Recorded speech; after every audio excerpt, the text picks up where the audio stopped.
Mafia सरगना दाऊद इब्राहिम के खिलाफ ईडी का शिकंजा मुसलसल कस रहा है। जिस तरह से दाऊद इब्राहिम के गुंडों के खिलाफ एनआईए से लेके ईडी तक कार्रवाई कर रही है, अब ये बात सामने आई है कि दाऊद इब्राहिम कराची में ही मुकीम है, जबकि अनीस इब्राहिम भी कराची में मुकीम है, जबकि छोटा शकील भी जो है कराची में मुकीम है।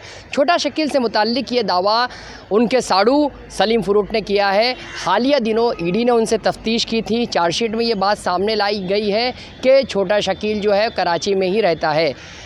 ये कुल मिलाकर ये देखा जाए कि कराची जो है पाकिस्तान में है और पाकिस्तान मुसलसल इनकार कर रहा है कि दाऊद इब्राहिम जो है उनके यहाँ नहीं है। लेकिन जिस तरह से ईडी और दूसरे अदारों में ये दावे किए जा रहे हैं और उनके लोग ये बता रहे हैं जिन्हें तफ्तीश के लिए बुलाया जा रहा है, ये बताया जा रहा है कि किस तरह से पाकिस्तान में जो है डी कंपनी का नेटवर्क काम कर रहा है और पाकिस्तान से ये डी कंपनी का नेटवर्क बम्बई के लिए काम करता है।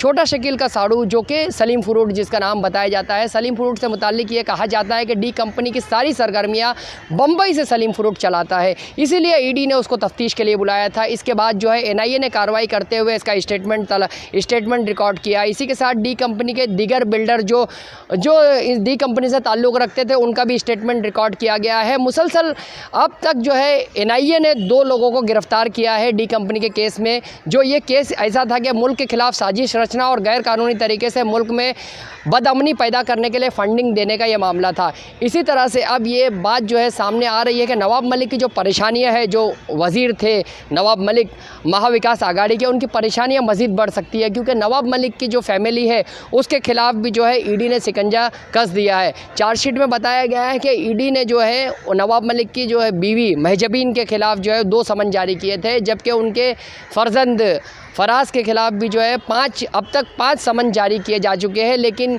उन्होंने तफ्तीश के लिए हाज़िरी को ज़रूरी नहीं समझा है। ऐसे में ईडी अगर मुमकिन समझे तो उनके ख़िलाफ़ कार्रवाई कर सकती है, उनकी गिरफ़्तारी भी अमल में लाई जा सकती है।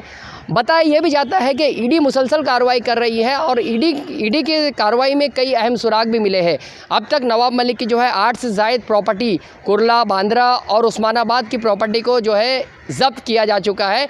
ईडी जो है माली लेन देन के मामले में, गोवा वाले कंपाउंड के मामले में अली शाह जो थे उसमें दाऊद इब्राहिम के भांजे अली शाह ने भी ये वाज़े कर दिया था कि नवाब मलिक के उसकी वालदा जो है मरहुमा हसीना पारकर और उसके ड्राइवर सलीम पटेल से ताल्लुकात थे और मुसलसल नवाब मलिक ने उनसे मीटिंग की। ये भी बात अब साबित की जा चुकी है और पीएमएलए एक्ट में गिरफ्तारी के बाद मुसलसल ये ताल्लुकात की जो बात है वो चार्जशीट में जो की जा रही थी, अब चार्जशीट जो है दाखिल की गई है, उसमें ये बताया गया है कि कहीं ना कहीं नवाब मलिक के ताल्लुकात डी कंपनी से है। इसी तरह से डी कंपनी के जो नेटवर्क है उसको मुसलसल तोड़ने के पीछे लगी हुई है ईडी और एनआईए भी जो है अब फिलवक्त जो एनआईए ने भी डी कंपनी के नेटवर्क से मुताल्लिक काम शुरू कर दिया है। इसके साथ मुंबई क्राइम ब्रांच भी डी कंपनी के गुंडों और गुर्गों पर नज़र रख रही है, जबकि क्राइम ब्रांच ने इससे कबल भी डी कंपनी के कई लोगों से तफ्तीश की थी और मुसलसल जो है वो कार्रवाइयाँ शुरू है। जबकि एनआईए ने जो कार्रवाई की है वो मुल्क मुखालिफ सरगर्मियों में मुलविस होने का मामला सामने लाते हुए ये कार्रवाई की गई है। इसी के साथ जो है डी कंपनी की जो कार्रवाइयाँ है, जिस तरह से लोग उनके उसमें जो शामिल थे, जिस तरह से पुराने जो लोग थे डी कंपनी के, उससे भी पूछताछ चल रही है। तकरीबन दर्जनों लोगों से पूछताछ की गई है। एनआईए ने अपनी कार्रवाई में डी कंपनी से मुताल्लिक कई अहम सुराग मिलने का दावा किया है।